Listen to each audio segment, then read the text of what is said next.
We've only just started 2024 and Centurion is already performing incredibly well, so today I'm going to teach you how to beat it. What's Potion? You got Matt here and welcome back to another competitive Yu-Gi-Oh video. I know Maze Millennia just released and Centurion is a deck from Valiant Smashers, but considering the deck did get support from the new Maze set, I figured it'd be a good idea for us to cover it. Also because the deck has performed really well so far in the early 2024 competitive scene, topping a bunch of regional events, and I believe it'll continue to do so as we move on in the year. So if you're looking to play competitive Yu-Gi-Oh and you don't know how to beat Centurion, then you're going to want to stick around because in this video I'll show you the best cards to play against Centurion, when to use those cards, the choke points and weaknesses of the deck, and what decks are best suited to beat it. So if you're excited for the video and for the How to Beat series, then make sure to smash the like button. If this video hits 150 likes, I'll bring you more guides on how to beat other meta decks. Also, if you like deck profiles, combo guides, meta discussions, and competitive Yu-Gi-Oh videos just like this one, you're gonna love this channel, so make sure to subscribe. Also, leave a comment down below with what deck you want me to cover next. But with that being said, here's the ultimate guide on how to beat Centurion in competitive Yu-Gi-Oh! Let's jump into it. So one of the most important things to do when talking about a competitive deck and figuring out how to beat it is figuring out what the deck actually wants to do. But before we do that, let's talk about what the deck actually looks like. And this is a pretty good example of what a decent Centurion deck would look like in the format today.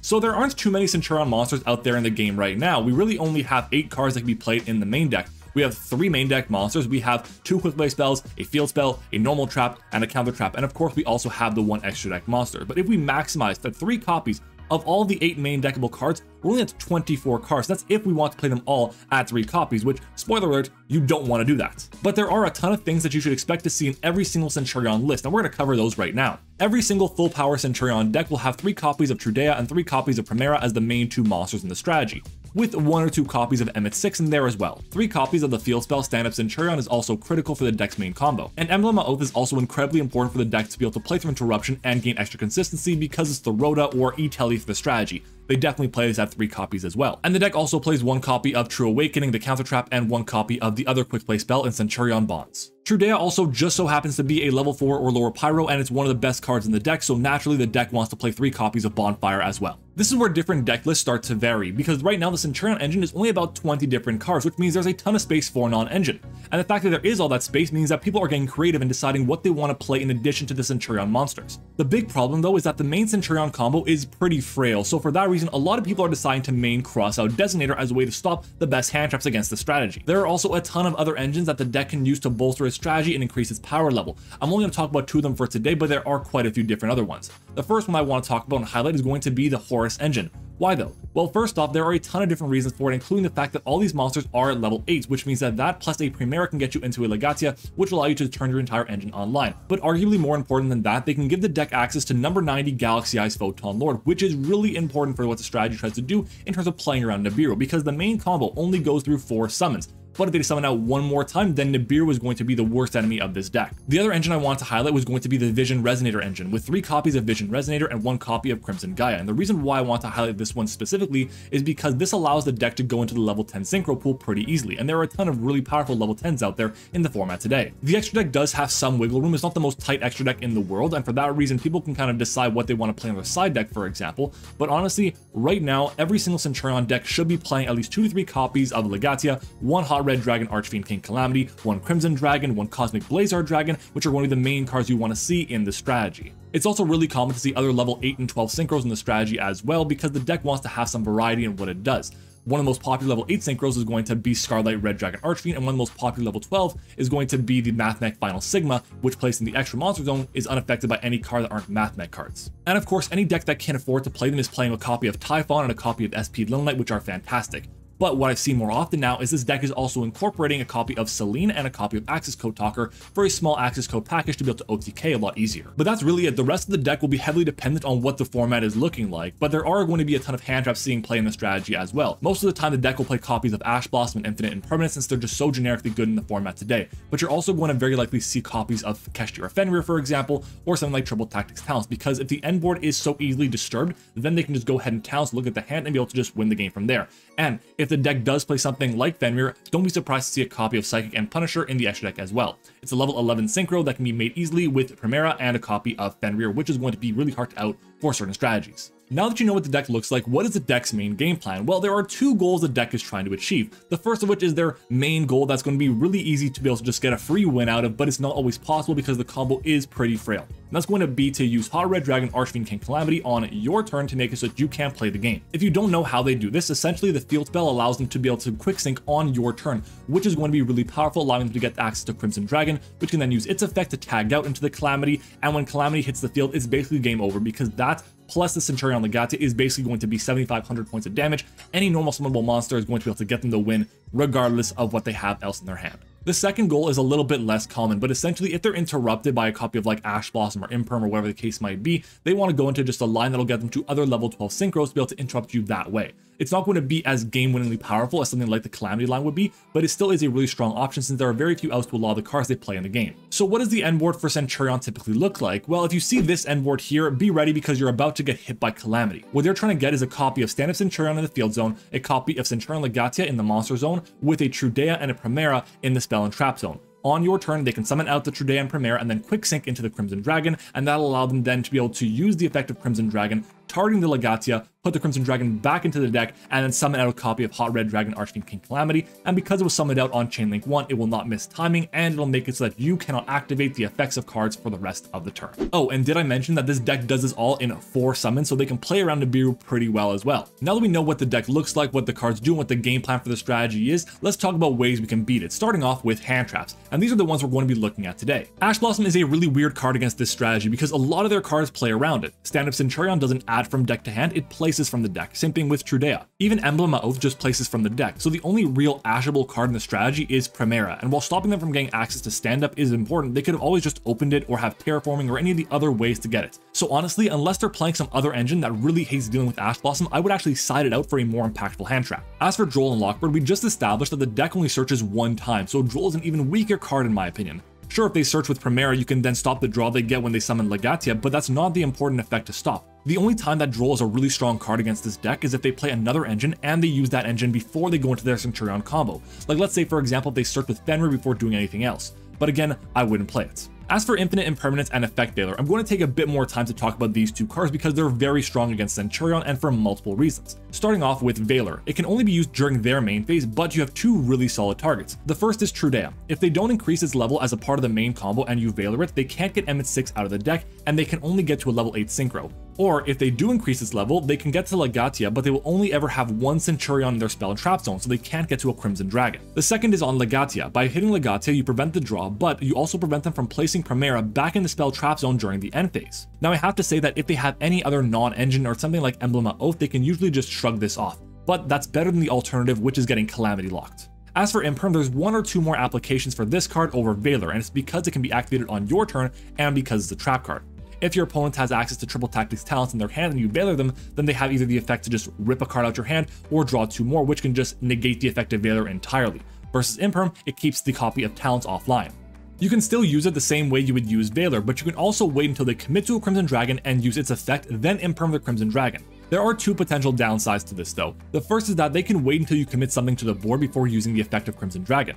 And then the second is going to be that they might have the counter trap set up, which won't always be live, but if they go to this line, it could be. So while both of these cards are great against the strategy, they each have their own limitations. That being said, I would play both of them against Centurion if I could, and most of the time if you have 2 hand traps including one of these cards, you're going to be in a really good position. Moving on to Nibiru, this card is amazing assuming they summon 1 more time in the turn. The main combo they have only needs 4 summons, but if they summon out a Fenrir or they use the effect like a Horus engine without putting up a monster negate, then Nibiru goes crazy. They don't usually aim for monster negation on their turn 1 combo, it's usually trying to set up the rest of their engine so they play on your turn, but again, it's dependent on what they do. Nib could also very easily be a dead card in the hand if they go through only the standard line that sets up only 4 summons. As for Phantasme, the deck can link summon, especially if they try to go for a game with cards like Selene and Axis Code Talker, but it's rare to see more than 1 link on the field. I'd rather play almost any other card over Phantasme in this matchup. As for Skullmeister, almost nothing activates in the graveyard, it's really just Emmett-6 and that's it. I wouldn't play this card. So Dimension Shifter is a really annoying card against the deck, but it doesn't completely break the deck.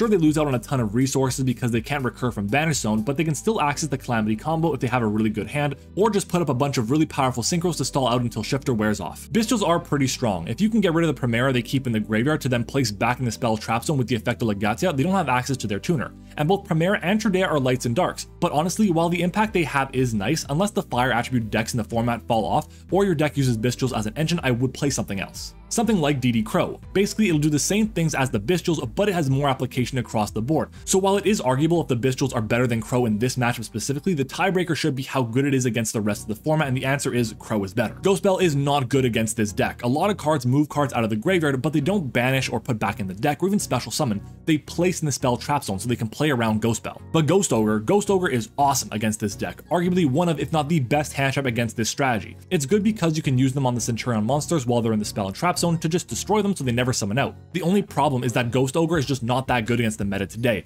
and please just don't use it on the field spell. If they have a Centurion monster, it won't be destroyed, so the effect will still resolve. Hand traps are important against Centurion, but only when used in the right situation.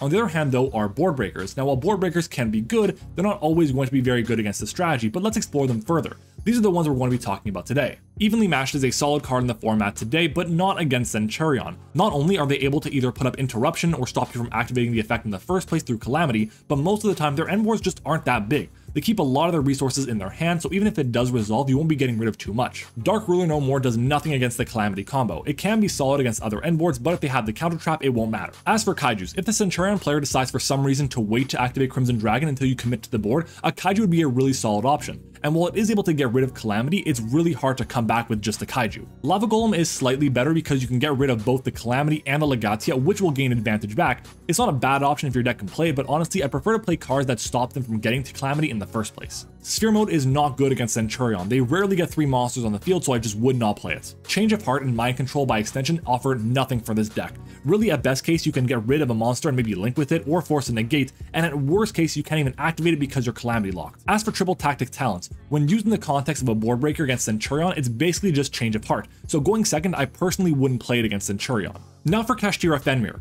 Fenrir doesn't activate to summon, which is really important because you can summon it under Calamity, and if they do anything during their turn, you can at least get an interruption. And it's also pretty solid if you can summon it out before they can resolve the effect of Crimson Dragon. It also prevents them from activating Primera to search, since on resolution of the Synchro Summon, you can banish the Crimson Dragon to stop the tag out. I like Fenrir a lot this format, and against Centurion, it's pretty good. As for the board wipes like Raigeki, Dark Hole, Lightning Storm, and Harpy's Feather Duster. So all these cards have their pros and cons, but honestly, none of them are really good against Centurion. Primera protects the big Centurions from being destroyed by a card effect, and stand-up can't be destroyed if they have a Centurion monster. So I would actually avoid these cards in this matchup. But as for Cosmic Cyclone, it is very good in this matchup, going both first and second. If you can chain Cosmic Cyclone to the activation of the field spell to quick synchro, you can prevent it from resolving, since field spells have to be on the field to activate and resolve their effects. It is such a strong card, and you can use it even in your draw phase if you want. I highly recommend it against Centurion. There are definitely some cards that I missed talking about in this section, but we're going to be getting to them. And to do that, we're going to talk about different cards and how good they are going first and going second. Starting off with cards that are good going first. Spellbound is an awesome card to use against Centurion going both first and going second, because going first you can stop them from being able to synchro summon in the first place, which will stop them from getting access to all their big monsters on the field. And going second, you can use it in response to the effect of stand-up Centurion to stop them from being able to synchro summon with those monsters. Summon Limit is also a really solid card against this strategy going first, because you need 3 summons to be able to access a synchro monster. One for the tuner, one for the non-tuner, and one for the synchro monster itself. And finally, if you're going first, you should prioritize monster negation that gets the monster off the field. Something like Borreload Savage Dragon doesn't get that done because it negates the activation but doesn't destroy. While on the other hand, Barone does destroy, so you get that monster off the field, which means they can't use it for any synchro material.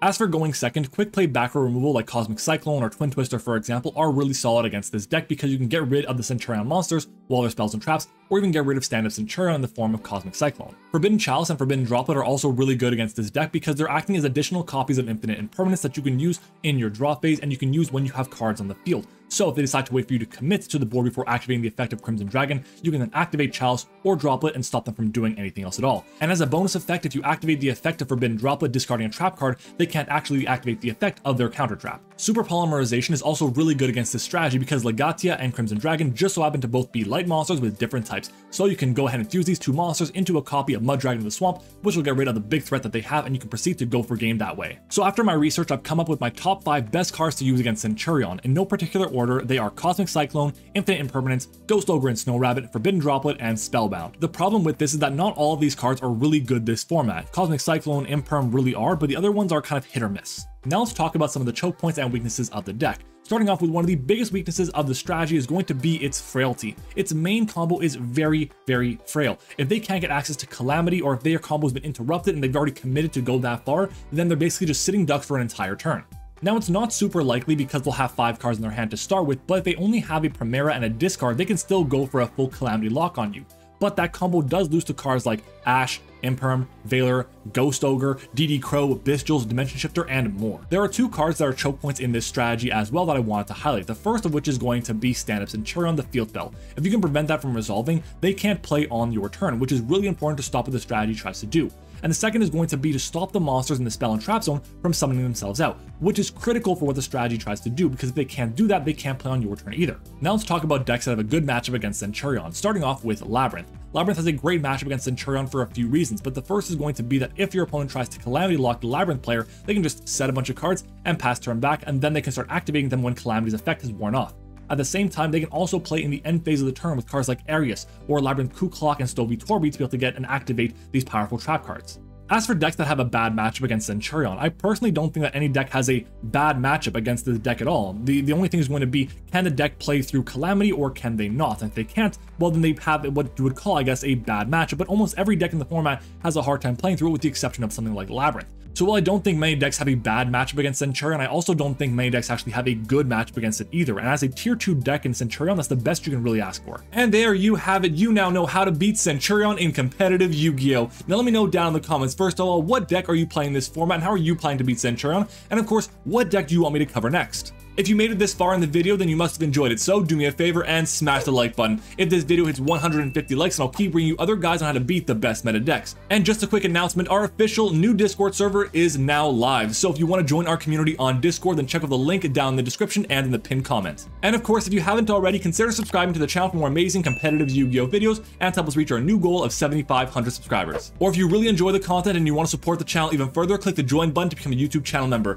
Thank you for watching, I hope you enjoyed it, and I'll see you all next time.